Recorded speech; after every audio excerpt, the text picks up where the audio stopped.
bakeries. The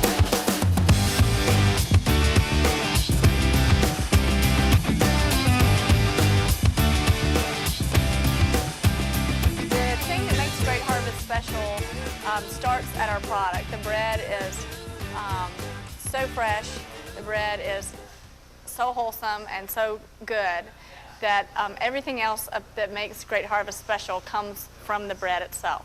Our customer service, we try to be head and shoulders above everyone else. We rush to help customers. We always give a fresh slice of hot bread to anyone who walks in the door, hopefully with a smile, and we always give as much as we can to the community and be a part of the community. Bruce and I met at the Culinary Institute in New York, and when I finally ended up out here with him, which took a couple of years for him to convince me, we both went through the gamut of the food service industry. We both worked at hotels, in restaurants, and in sales. And we were always seemed to be running back and forth and up and down and never seeing each other and never didn't feel very grounded in the community. And that was something that we really wanted. So we decided to open our own business and to do something that we could be involved with community and with each other. So that's how we ended up opening our own business. The bread that we make is usually what I'll do is I'll sit down and I've got some basically forms that show me how much we did by our receipts from the weeks before. Being a new business, it's kind of hard to have that kind of information be accurate. So we make our best guess.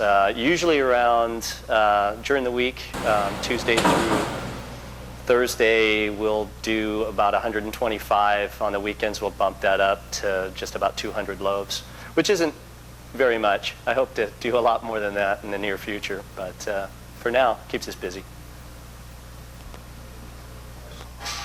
The first thing we do in the morning is we make our cinnamon rolls and commuter rolls. The commuter rolls are a savory individual roll that we promote as better than a bagel. They're fat-free with the exception of the ones that have a little cheese on them, and they're great for people just to grab and go to the train.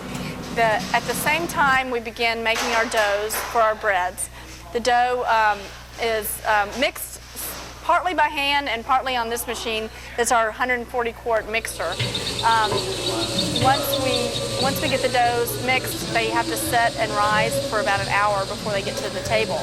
Then the actual heartbeat and life in the bakery begins. That is when the guys come in, the music starts, the dough goes to the table, and they actually start kneading the bread.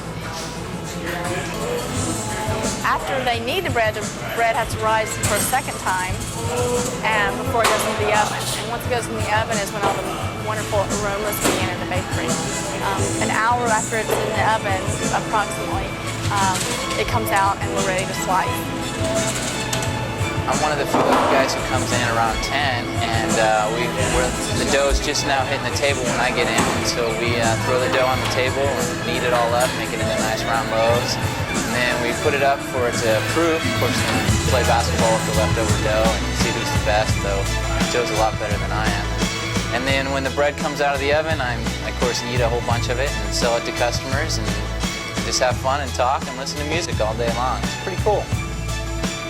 Late morning, mid-afternoon, we also do our milling. We have a 300-pound granite stone mill. Stones themselves are 300 pounds. And we mill our own flour here. We actually take the wheat berries, put them through the mill, and they come out as whole grain flour, which you see here. When the flour actually comes off the mill, we catch it in these big things that we call brutes. And it's a nice medium grade to fine grain flour, but it's very hot. So we use these copper pipes to help vent it and cool it down so it's the right temperature to actually make our doughs.